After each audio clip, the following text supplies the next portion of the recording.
नमस्कार प्यारे दोस्तों। आज हम सुनेंगे एक बहुत ही प्यारी कहानी। ये कहानी है एक ईमानदार ऊंट और एक लालची सौदागर की। तो चलिए शुरू करते हैं हमारी कहानी।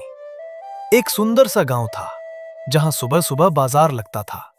बाजार में हर तरफ रौनक ही रौनक थी। फलों और अनाज से सजी रंग बिरंगी दुकानें, लोगों का हंसना बोलना और बच्चों का इधर उधर भागना बड़ा ही प्यारा नजारा था। इसी बाजार में एक दुकान के पास एक लंबा और सुंदर ऊंट बंधा था।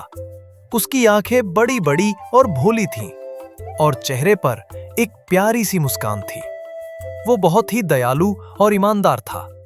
उसके पास ही खड़ा था उसका मालिक, एक मोटा सौदागर। उसने चमकीले कपड़े पहने थे और उसकी उंगलियों में ढेर सारी अंगूठियां थीं।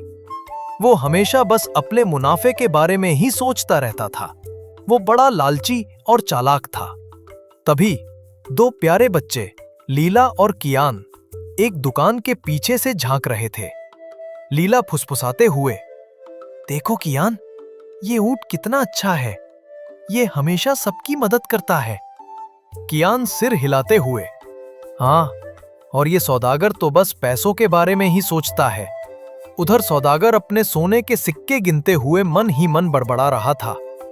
ये ऊंट मेहनत करता है और मैं पैसे गिनता हूं। वाह। दोपहर हो चुकी थी। सूरज आग उगल रहा था और दूर दूर तक सिर्फ सुनहरा रेत फैला हुआ था।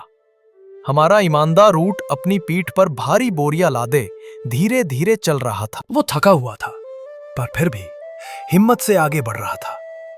और सौदागर, अरे वो तो बोरियों के ऊपर आराम से बैठकर एक बड़े से पत्ते से खुद को हवा कर रहा था।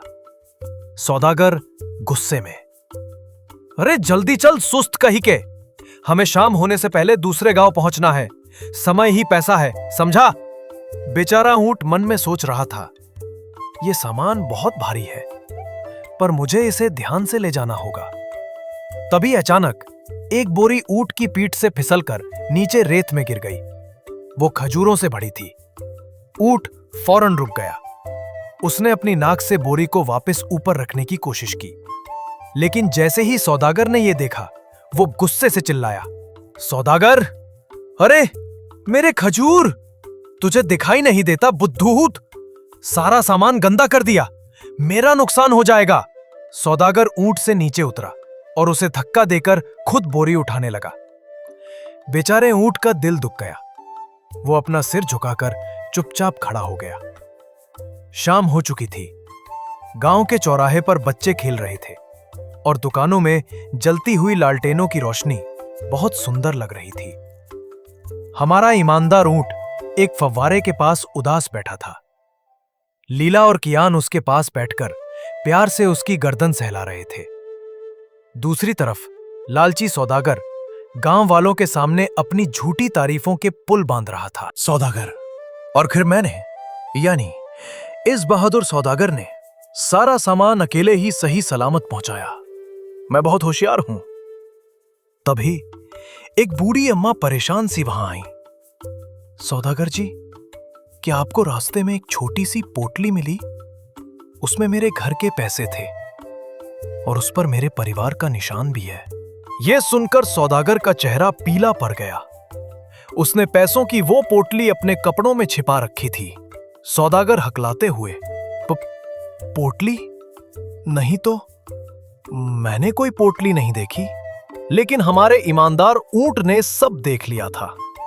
उसने फौरन अपनी नाक से सौदागर के कपड़ों की तरफ इशारा किया जहां पोटली छिपी थी। लीला चिल्लाकर बोली, देखो, ऊंट को पता है। हाँ, वो बता रहा है कि पैसे कहां हैं। अब तो सौदागर रंगे हाथों पकड़ा गया था। गांव वालों के सामने उसे शर्म के मारे पोटली निकालनी ही पड़ी। बूढ़ी अम्मा ने पोटली लेकर ऊंट को बहुत धन्यवाद दिया। सारे गांव वाले सौदागर को निराशा से और ऊंट को गर्व से देखने लगे। अब रात हो चुकी थी। चांद की रोशनी में पूरा गांव शांत और सुंदर लग रहा था। सब लोग ईमानदार ऊंट के चारों ओर इकट्ठा हो गए थे। उसके चेहरे पर एक सच्ची और प्यारी मुस्कान थी। गांव के मुखिया आगे आए। उनके हाथ में फूलों की एक सुंदर माला थी। मुखिया, प्यारे गांव वालों, आज इस ऊंट में हमें सिखाया है कि ईमानदारी और नेकी किसी भी दौलत से बढ़कर होती है।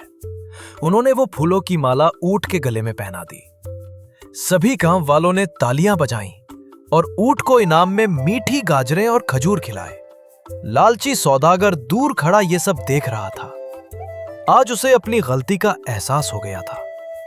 ऊंट सबके चेहरों पर खुशी देखकर मन ही मन सोच रहा था, असली इनाम तो यही है।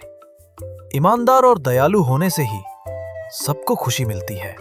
तो प्यारे दोस्तों, इस कहानी से हमें यह सीख मिलती है कि लालच का फल हमेशा बुरा होता है और ईमानदारी हमेशा जीतती है।